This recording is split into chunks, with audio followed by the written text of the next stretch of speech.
Sky Hypnosis. This is Friday live at 5. Today we're going to be talking about overcoming social anxiety using hypnosis to do that, drawing on my experience of 16 years of working one-on-one with people.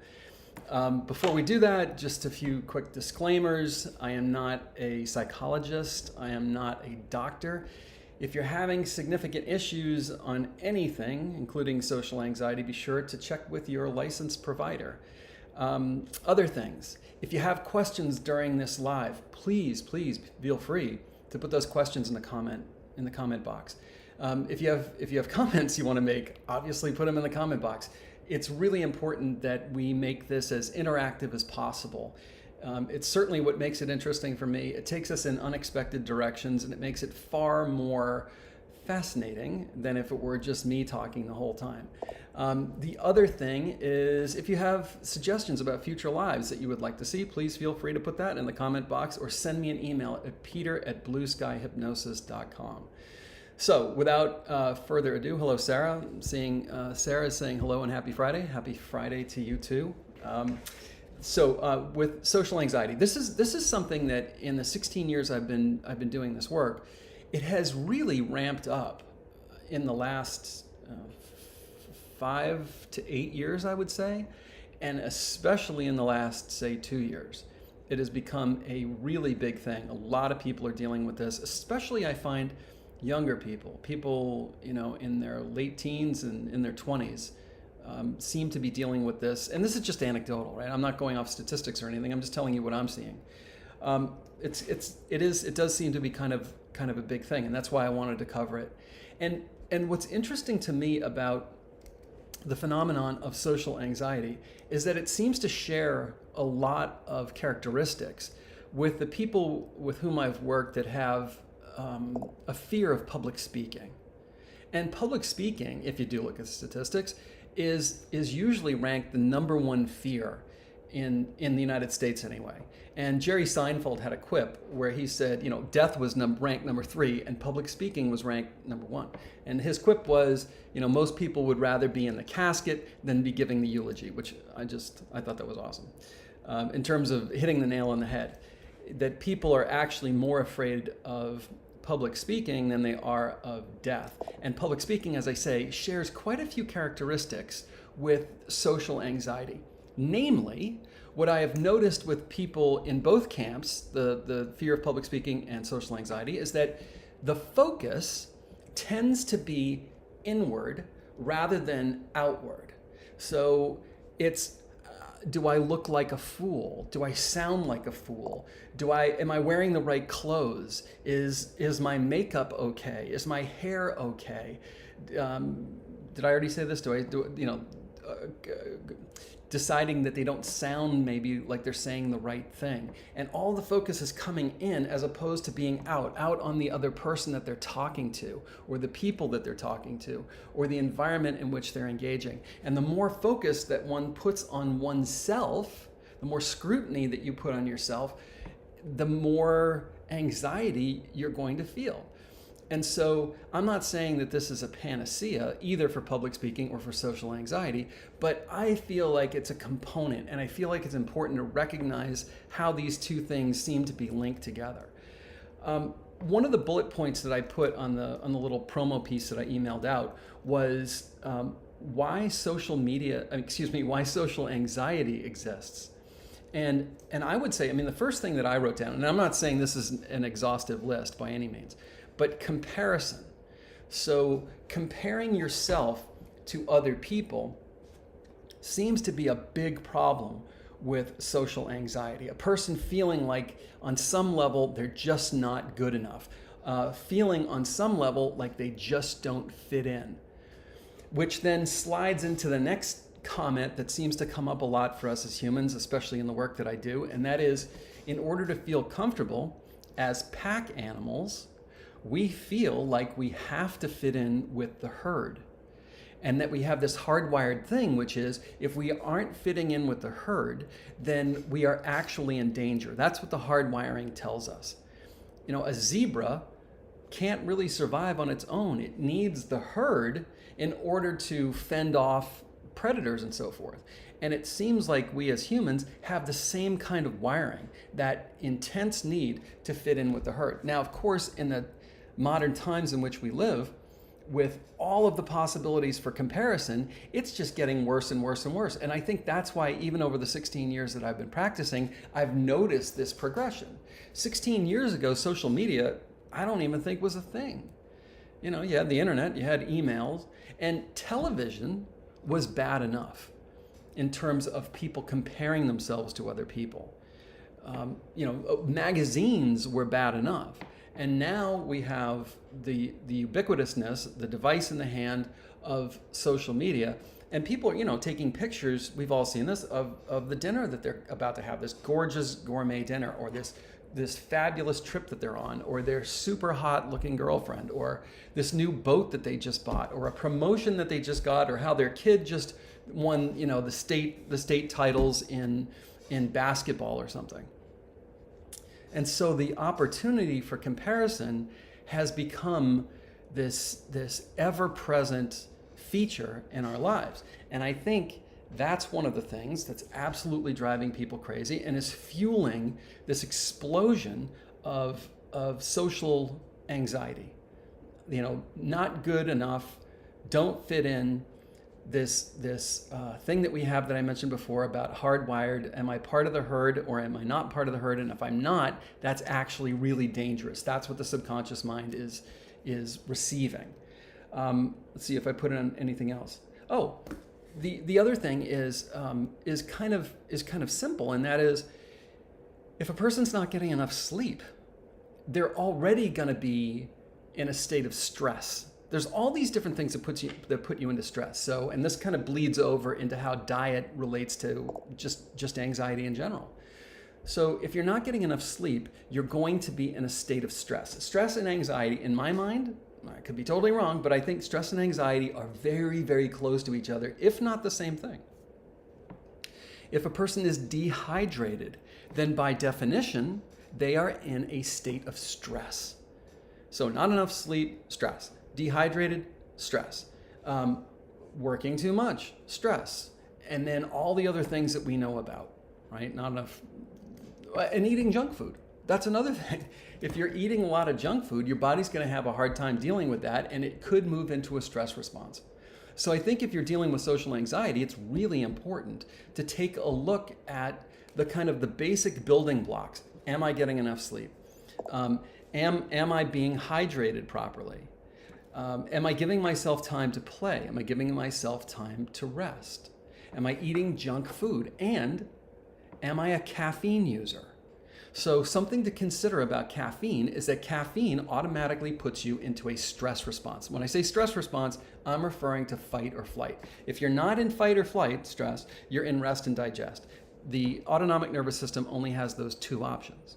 So if you're not in one, you're in the other by definition. And the reason why people feel sort of awake, alert, energized when they consume caffeine is because caffeine is stimulating a stress response.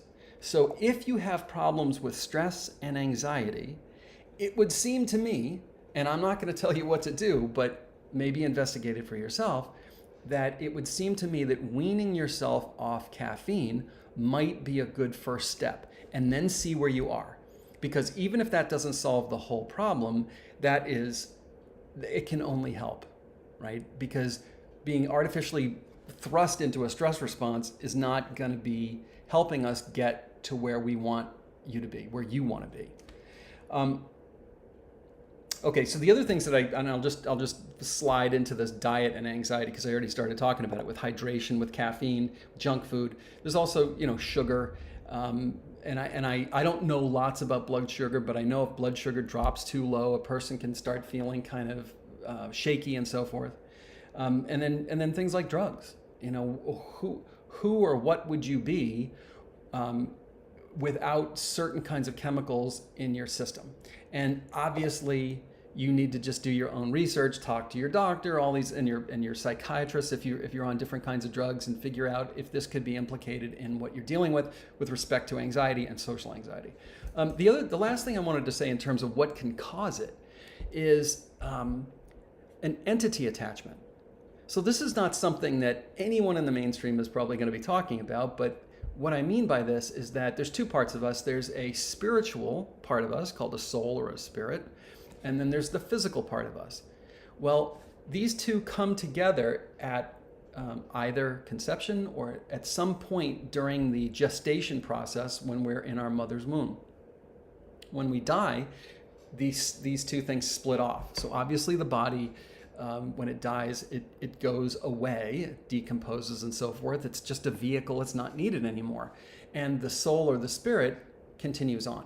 Well, because we live in a free will universe, it doesn't have to continue on. It can remain on this plane, which is pretty frustrating for a non-physical soul or spirit because this plane appears to be all about, or much about, the physical.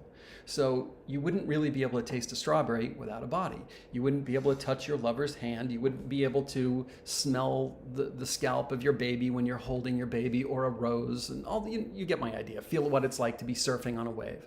So an entity, a spirit that doesn't have a body anymore, that's chosen to stay on this plane, can attach itself to a person in a physical body. Now, when that happens, that entity can bring along with them all of their own anxieties and fears and likes and dislikes and hang-ups and worries and you name it. And so if there is an entity attachment, that could either be causing the social anxiety or, more likely, perhaps exacerbating the social anxiety. So with my clients now, and I've been doing this over the last few years, it used to be that that concept would come up every so often, and now I just check for it with everybody. With everyone with who I'm working, I'm checking to see with them, are there any entities attached? Because if there is, or if there are, we don't really know where the entities end and the client begins. In other words, we don't really know who the client is without the entities attached to them. And sometimes when you remove these entities, whatever the issue that the client was dealing with can absolutely go away. Oftentimes it doesn't go away, but it gets significantly better. So that's another possibility of what could be causing it.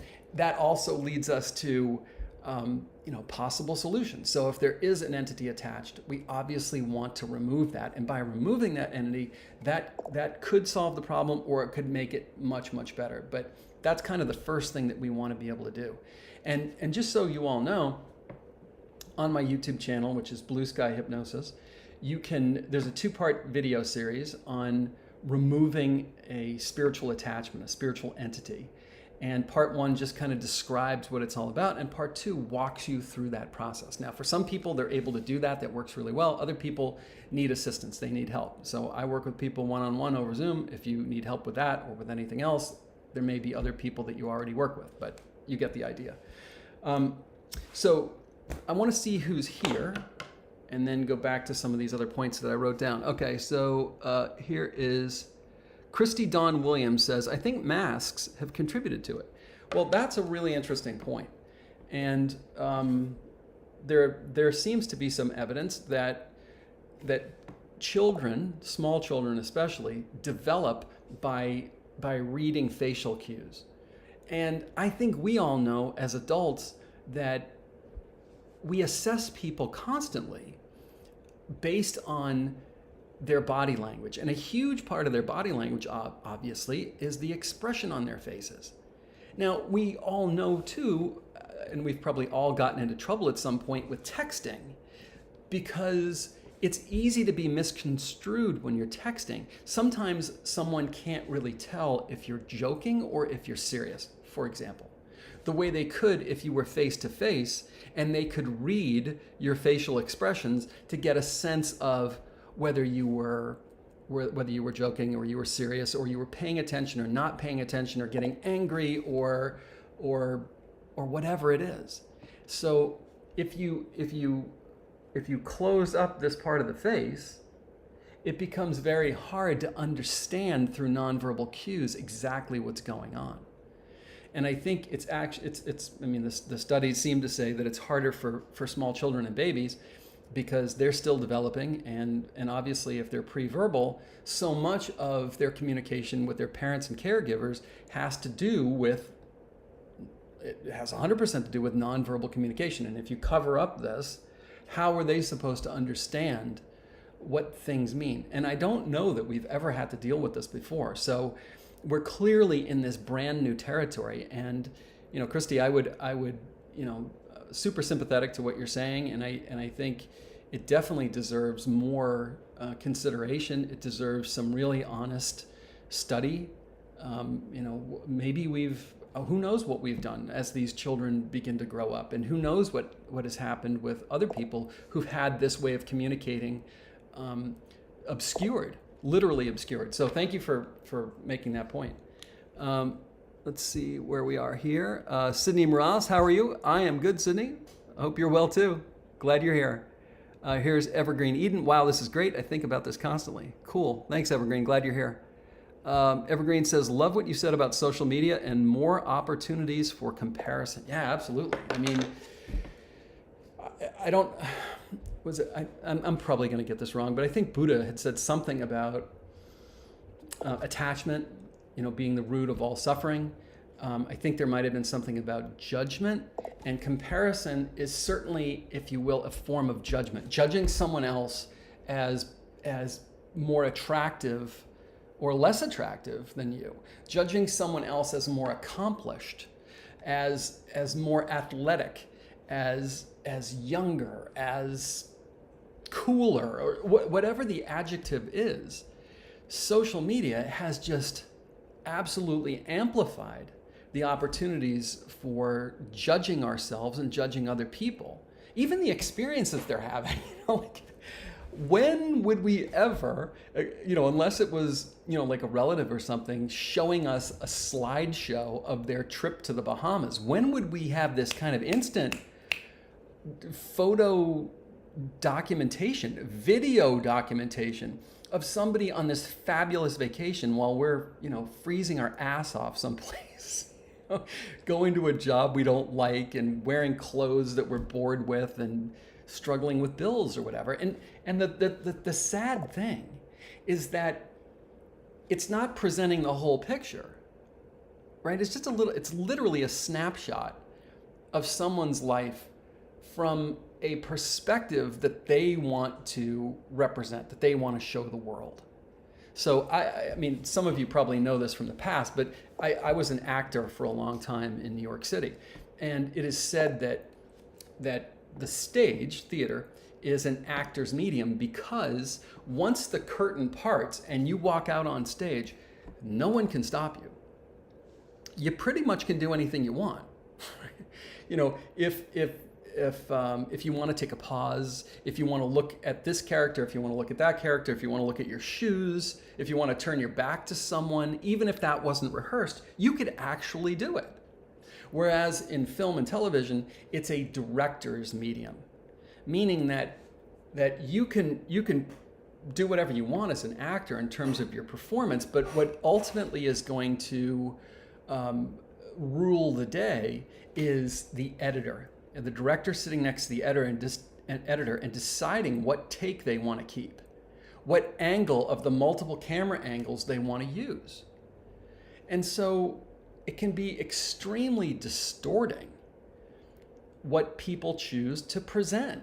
I mean, we're all probably naturally going to put our best foot forward. We're not going to show a picture, generally speaking, of us with our gut hanging out, or our hair all messed up, or looking drunk, or whatever. Who knows what it is. We're generally speaking going to show something that is reasonably flattering, but that is going to skew the comparison. Because the person is looking at this cultivated photograph or video, and maybe a person took 30 photographs and they chose the one that they thought represented them the best, or they took 5 videos and they just took one section of one video, on one particular day in their life, on one little section of time. Maybe they had an argument with their spouse, right after they took this fabulous picture, but we don't necessarily get to see that. And so we're comparing ourselves against an ideal that doesn't necessarily even exist. And for how long have marketers been hiring, 16-year-old models and putting professional makeup on their faces and professional hair arrangement, lighting them just so, using professional photographers to take photos of them at the perfect angle, only selecting one or a handful of photos out of 1,000, and then retouching the photographs to boot. And then people compare themselves to this.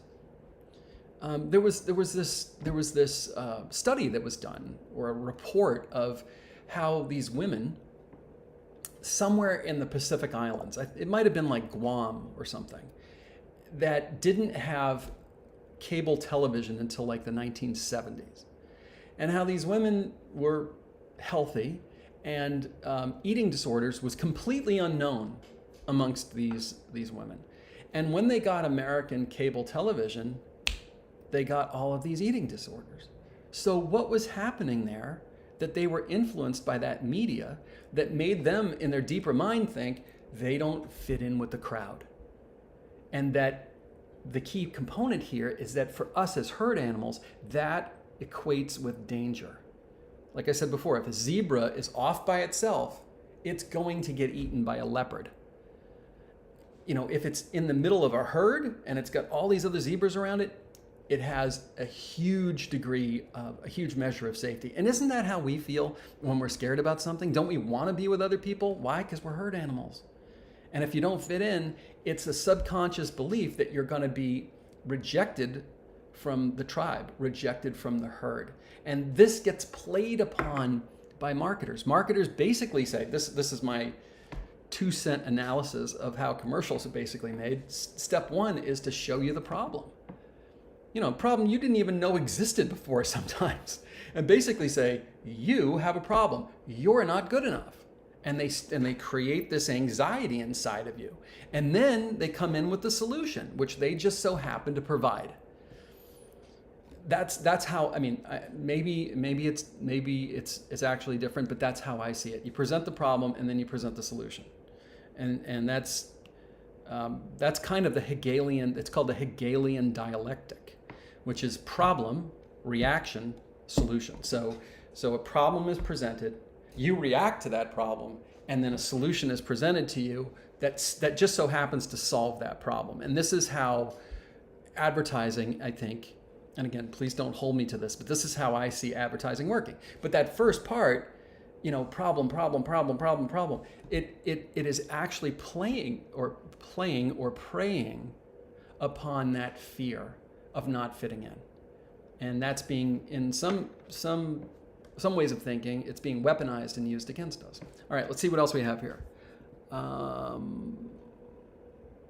Here's Jeff P. Oh boy, I just had an entire box of Lucky Charms and 2 huge cups of coffee this morning. I think that deserves an applause. Way to go, Jeff. Here's Dolores, also having the added stress of parents and being compared to siblings. Yes, yeah, right? This is such a great point, Dolores, and it's a perfect example of how the conversation, what people post, like you posted here in the comment section, can take this in directions that I wouldn't have taken it in. Because you make a really good point.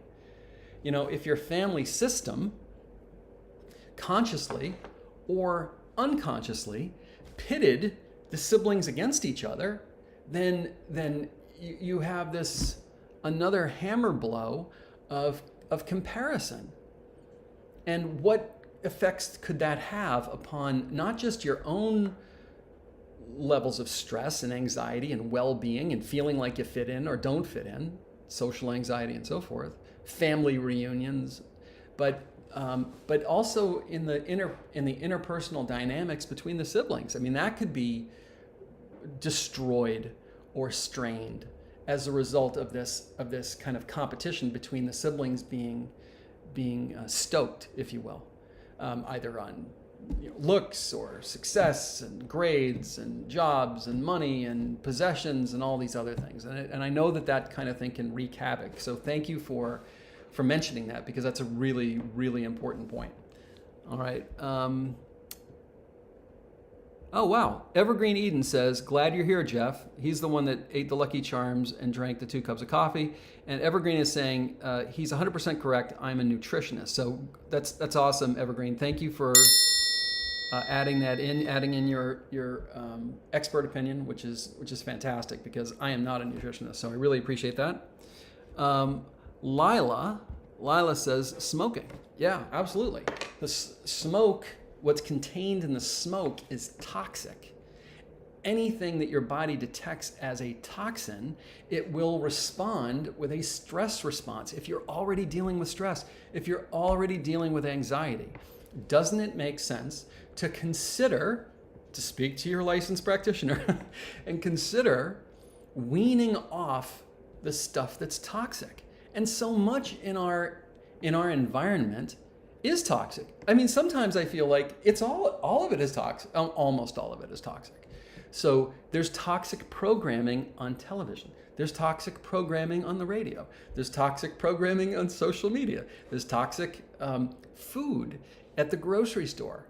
I once heard this doctor who specializes in nutrition, because he's basically one of these people that's like, let food be your medicine. That's what Hippocrates said. And what he said, this is what he said, not me, but I kind of agree with him, is he said, the only food in a grocery store is at the extreme ends.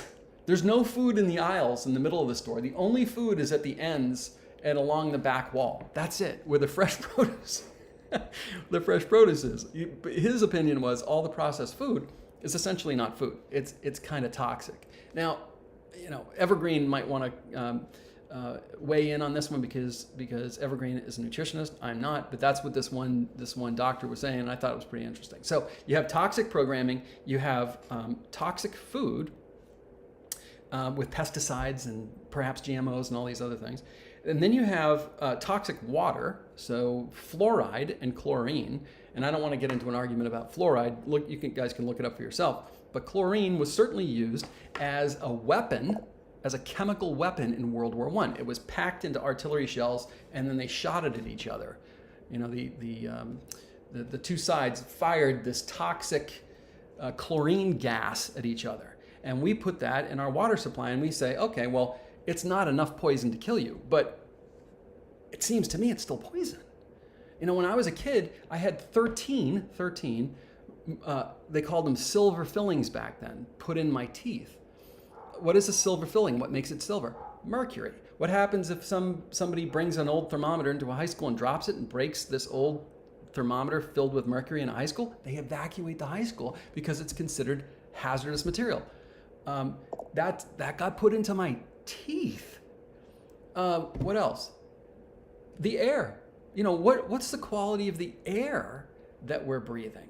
So there's toxic material coming at us. It's coming not just through our mouth and through our nose, but it's coming in through the skin. You have a transdermal patch. So anything you put on your skin, you might as well be eating, because it's going directly into your bloodstream. So if you read something, a personal care product, and it's got stuff you can't pronounce on there, just know you might as well be squirting it in your mouth and eating it, because it's going to get into your bloodstream. And all of these toxic things, including what comes in through your eyes and what comes in through your ears, is going to have some kind of an impact on your well-being, particularly with respect to what we're talking about today, stress and anxiety. So cool. Thank you for that, Lila. And smoking is definitely one of them. Wow, that's so cool, Evergreen. I really appreciate that. I'm almost too embarrassed to repeat what you said here, but it's really cool that you're a shaman. And Raquel Figueroa, good to see you. And here's Christy Dawn Williams again, who says, I think masks are kind of like a blanket for some, as in we have become too comfortable wearing them and feel more comfortable wearing them than not. And also, doesn't the lack of oxygen intake, doesn't help. I can't disagree with you on anything that you're saying here. I do think that for some, hiding their face, I mean, I've read accounts of people saying this, that they feel more comfortable hiding their face from the world. And that kind of seems sad to me. And I feel my experience is that once the underlying reasons for the social anxiety, for example, and the anxiety in general is resolved, then people behave differently. They feel differently in all kinds of situations, including social situations. All right, and then the lack of oxygen, absolutely not good. I mean, you're supposed to get. I think the OSHA. I think OSHA says that you're supposed to have. Somebody's going to maybe want to look this up at some point, but I think it's either 19%. Room air is supposed to have 21% oxygen in it. I think roughly. I think that's what I was taught when I was a firefighter. And OSHA has regulations for how low that oxygen concentration in the air can be. So the air is not 100% oxygen. When you put somebody on a mask with a tank, that's 100% oxygen. When you're breathing just air like I am right now, you're breathing all kinds of gases, including oxygen, and oxygen makes up about a fifth, about 21% of the oxygen. So if it goes below a certain level, OSHA says that's not good. That's not a safe work environment, because at a certain point, it could cause headaches. It could cause you to pass out. So I can't argue with that one either. Christy, thank you for your comment. Here is Lila. Hello, Lila. Sometimes I say what tone and pace of voice I use before texting so it doesn't get construed. Yeah.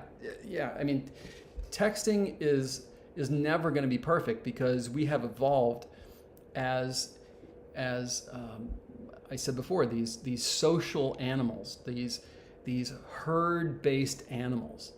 And if you remove the physical awareness, you're taking away key components of communication, and that is inevitably going to lead to some confusion, some, as you say, being misconstrued. So yeah, I agree with you for sure. You are welcome, Christy. Here's Evergreen says, I have an FM radio show that is simultaneously broadcast, syndicated live video worldwide, tons of listeners. I have no trouble talking to them or an audience of 100s, and then says, but if I have plans for tea or a phone call, I'm frozen. And then it says, question, yes, I judge myself so harshly and compare like crazy, and then says, it's so true, it's the biggest issue for me. Yeah, I getting back to talking about being a professional actor before, I remember reading that a lot of famous actors from the past were introverts, and they suffered from being shy and being so reserved. And what I can tell you, and I think this is what you're talking about, is that when you have a role to play, when you have a specific role to play the way actors do, but there's other situations and circumstances, perhaps like hosting a radio show, where you're kind of playing a role. It's easier, because it's almost like you're not really being you're being another personality or another role that you're stepping into. And I can connect with that on a variety of levels. I think it's always been easier for me to interact with people in a more formal setting, like being an actor, than just walking into a party where I don't know anyone, for example. So that's I connect with what you're saying, and I thank you for sharing that with us. And it's certainly true that some of these famous actors from the past who said that they were hopelessly shy, that they would throw up before they went out on stage or before they got in front of a camera, we'd be like, how could that happen? They're such a public figure. Well, yeah, but they're playing a role. So that again may be what you're kind of talking about here. All right, thanks for commenting. And Sydney Morales says, I agree about the media being a weapon form to humanity, attempts to keep us disconnected from our authenticity, earth, and source. Yeah, this is such an interesting comment, Sydney, and I want to ring the triangle bell for you. Um, I couldn't agree more. And one of the things that I've been sharing a lot recently on my Facebook, Blue Sky Hypnosis Facebook page, and also on my Blue Sky Hypnosis Instagram account is download. I call them downloads. So every day I go into self-hypnosis meditation. I meet with my guides, and I've started, like, they often will communicate this amazing information to me. It feels I don't know what else to say other than the overused word of amazing. It feels kind of earth-shattering, and I've started to make little posts based on the wisdom that's coming to me. And one of the things that they talked about, in Sydney, you were mentioning this thing about the difference between the media and being disconnected from our own authenticity, from the earth and from our source.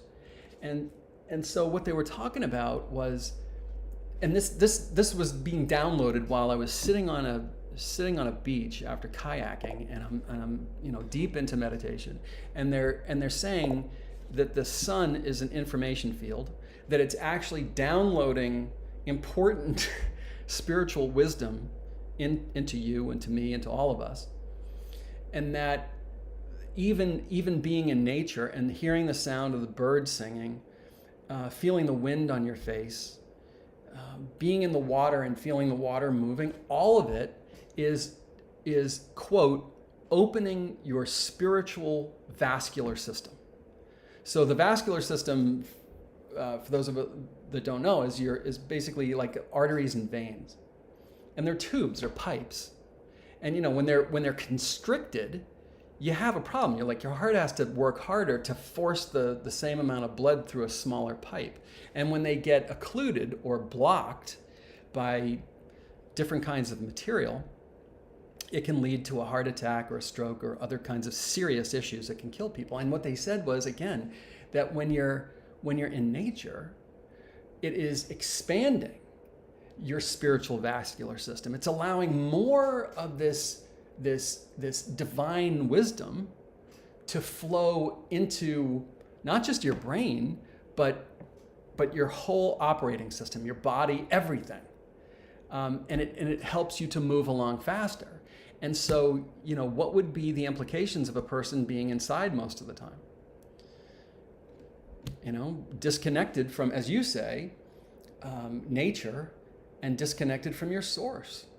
I think it's absolutely massive. I don't think we really fully appreciate the wisdom of what you're talking about here, and about how living in the modern era is disconnecting us by connecting us to something else, by connecting us to something made by man and disconnecting us from something made by God or the universe, or, as you said, by your source. I was talking to a farmer not long ago, and he was saying that just being with the plants, all day long, doing his thing with the plants, he was saying that wisdom just comes to him about how to maximize the yield, how to solve certain problems, how to become more efficient with the watering, and other kinds of ideas about his life. It all just starts flowing in when he's out there in the fields for the whole day. And you think, gosh, what have we become compared to what we were even 100 years ago? It's astonishing. And your point, Sydney, is really well taken. And thank you so much for raising that, because I think it's super, super important. All right, let's see what else we've got here. Barbara Shopperdoll, welcome. Good to see you. Glad you're here.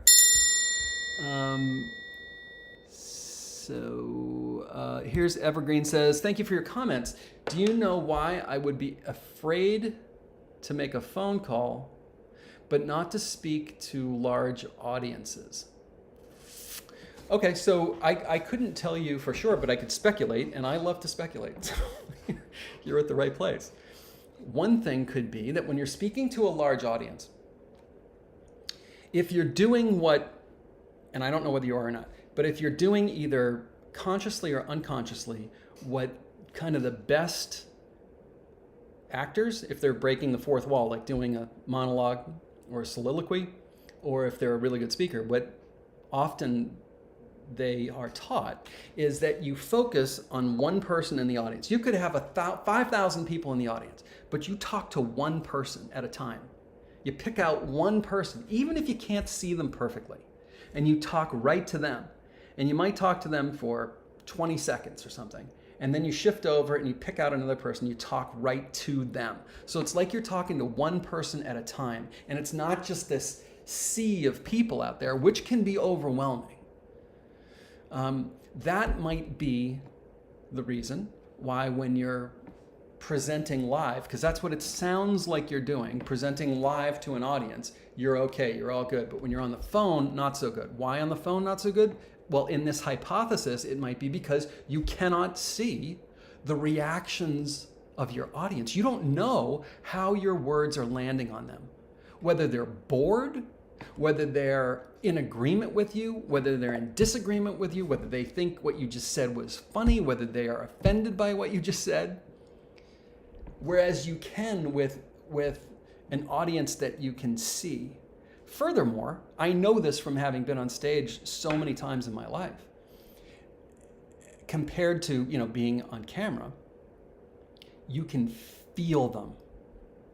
Even if you can't see them, you can feel them. You can feel their energy, and you can feel if they're with you or not. And that may get divorced on the phone. That could be why.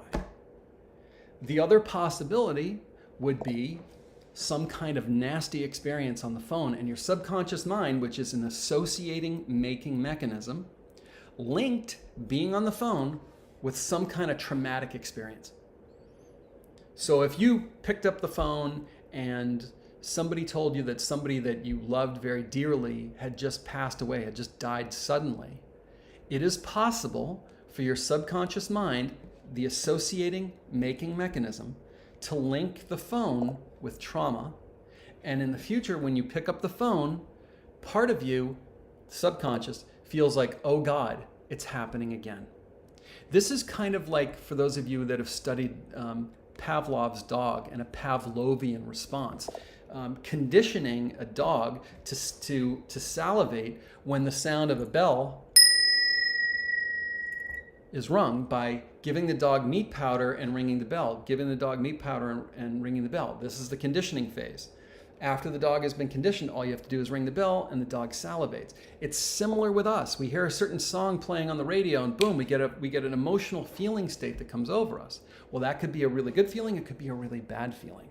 And what I'm saying is, and again, total speculation because I don't know you, is that possibly there was a bad experience, subconscious linked it to the phone, and now when you get on the phone, subconscious goes, oh crap, this isn't good. This isn't going to end well. So those are my two cracks at speculation, but it gives you an idea of the things that it could be. So, all right, thank you for asking. So I'm not sure if Evergreen is saying that makes so much sense to what I just said or something else, but thank you for that. Barbara Shopperdoll says, reminds me of Michael Bay. He's a film director, always in control on set, directing, very confident, but there's a video of him coming on stage to talk about a film. He stands there in fright, then walks off the stage. Yeah, that is a really, really good point. And I guess we don't know what he was going through right there. So we don't know if there was someone in the audience that he was afraid of, if maybe he just had a call and something happened on the call, or if, to the earlier point and what you're talking about, that when he's firmly in his role as a director and he's on his set, he can do whatever he needs to do, no problem. But take him out of that environment and put him in this environment where he feels naked on a stage and he's lost it. I think that's actually quite common. There are people who are afraid of speaking in public that could informally talk to, a room full of people, as long as they weren't up on a stage with lights on them and a microphone. Put a microphone in front of their face and they lose it. Excuse me, I had a client a number of years back when I first started. So I was maybe 2 years into doing this work, so call it 14 years ago. And she was a singer, an amateur singer, and she would go on this circuit. It was when I was living in Connecticut, so Connecticut, other states, and the same competitors would be at all of these events where they were competing for it's kind of like America's Got Talent or something, but before that. And she came to me because she was petrified when she was singing. In fact, she had, as of the time she came to see me for the first time, she had never been able to make it through a whole song before she would start crying and walk off the stage in tears. What's amazing about her is that she kept coming back for more. Just astonishing, the level of courage in this young woman at the time. And one of the things that was causing her anxiety was the holding of the microphone. And so, without the microphone, it seemed like she was a little bit better. If she's in the shower, she said, she could sing just fine. But you add in these different elements, like Michael Bay on a stage versus Michael Bay on a set, and now you have issues.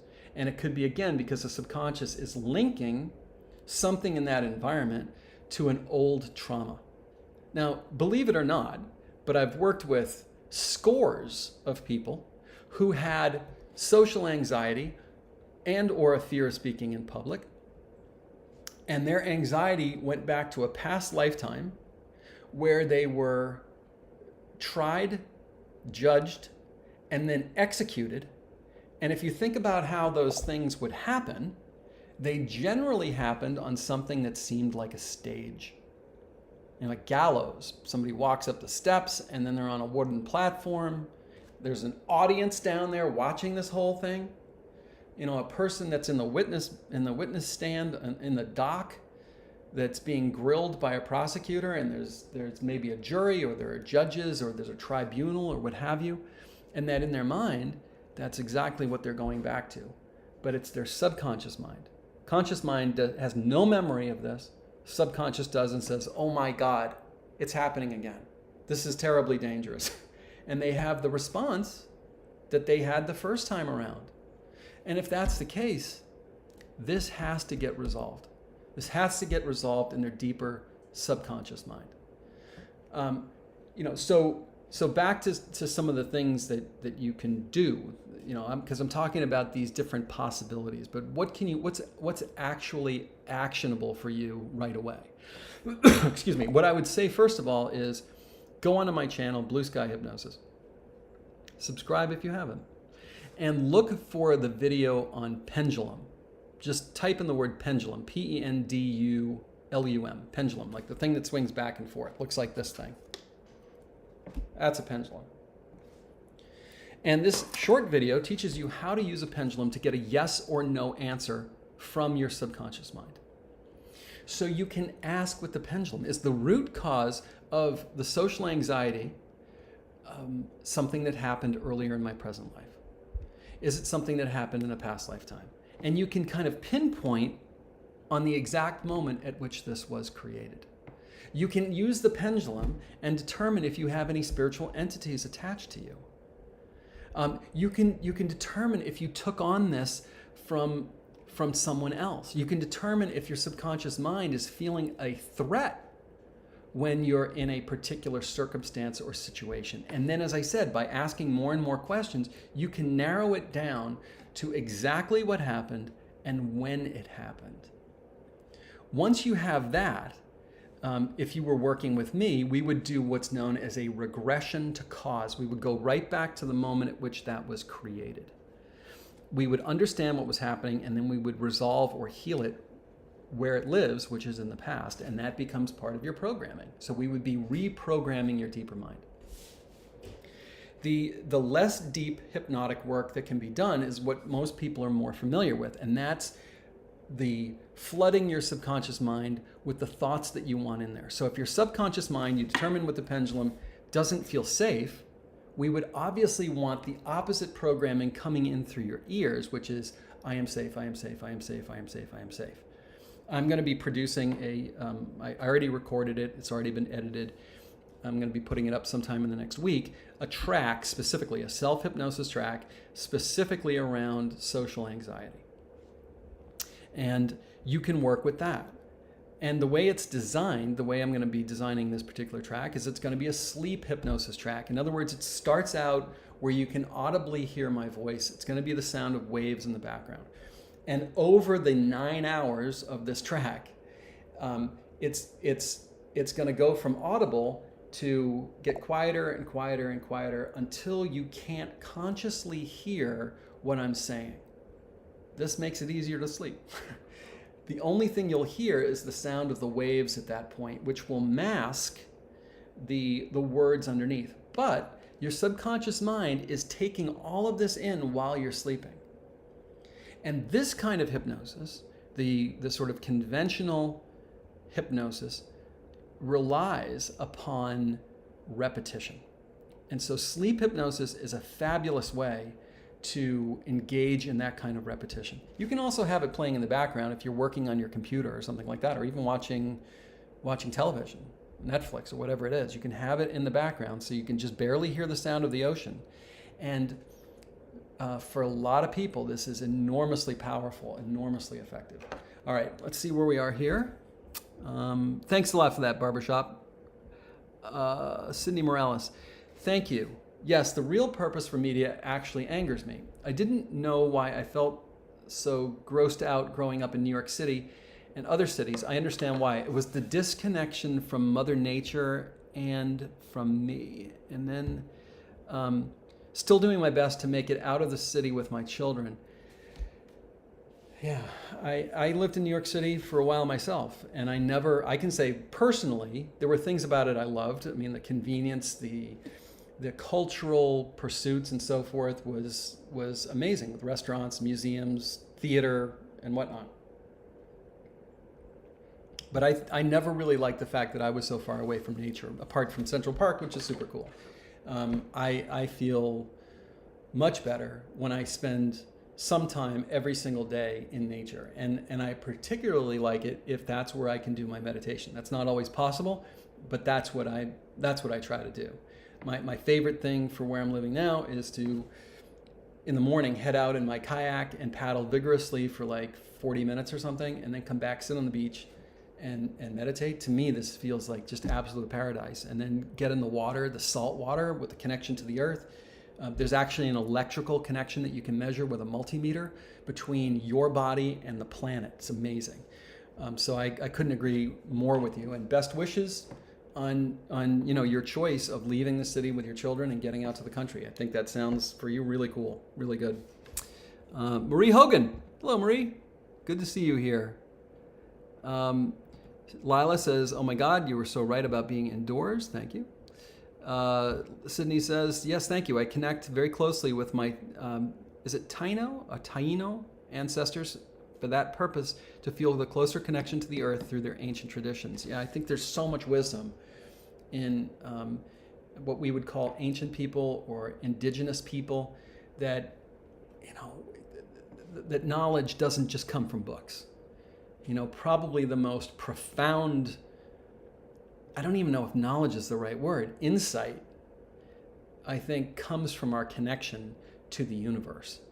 And our universe is probably transmitted to us most perfectly through this planet and through the nature that exists on this planet. It really is something when you, the more time you spend, like, going out camping for 3 days and living outside for 3 days is amazing. I mean, it's the differences I find astonishing. Sarah W. Hello, Sarah. Says, "That's fascinating about the sun. When I had a near-death experience, I spent time with God. He was like the sun, but much brighter. I felt perfect peace in his presence, excuse me, and information downloading." That sounds absolutely amazing. And you and I have discussed this on a few occasions, and it's an astonishing story. And I'm looking forward to when that story comes into the public domain, because it's an important story, and it's something that actually occurs in tens of thousands of people every year. And you can search for it on YouTube, NDE, near-death experience, and learn more about this. But it's absolutely astonishing that people don't lose their consciousness. Many of them remember what happened when they were clinically dead, and the insights and the transformation that occurs through this kind of rapid connection with the divine. rather than a gradual one, like working in a field as a farmer all day long or meditating on a beach. Is absolutely astonishing, some of these stories. So thanks for that, Sarah, and glad to see you here. Evergreen, good. Thank you so much. Here is Bloom says, is there a correlation between insecure attachment style and social anxiety? That is an awesome question, and I don't know the answer to it, but I love to speculate, as I said before. So I would say, wait for it, yes. I would say that there probably is.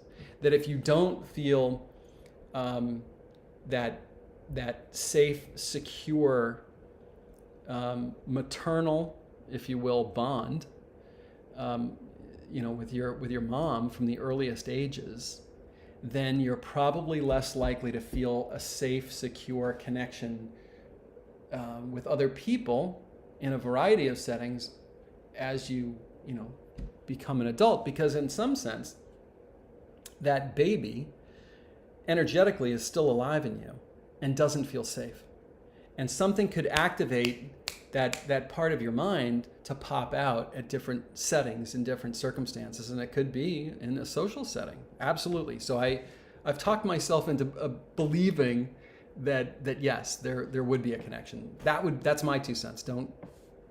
Don't quote. Oh, go ahead and quote me, but I'm not authoritative. So let's see. We've got a few more minutes here. Want to take a few more questions. And be sure if you've got an interest in a particular topic to either send me an email, peter@blueskyhypnosis.com, about future topics you'd like to see on Live at Fives. I'm kind of aiming for about 2 a month at this point. Or put something in the comments section, or in the comments section on this video, which becomes a static video on my channel under live. It'll be there for a while. All right. Just scrolling down here. Here's Waffle Queen. Hello, Waffle Queen. Glad you're here. It's good to see you. Evergreen says, so what you're saying is, I need hypnosis big time. I agree. All right, well, maybe we'll see each other one of these days on Zoom. Here is Joyce Shaw. Hello, Joyce. Good evening. My anxiety has gotten out of hand when my husband or I are driving. Between the cars, trucks speeding, and weaving in and out, I either reach for the dashboard or grasp. That's all we have on that, but I get the idea for sure. I have definitely worked with quite a few people on anxiety as it pertains to driving.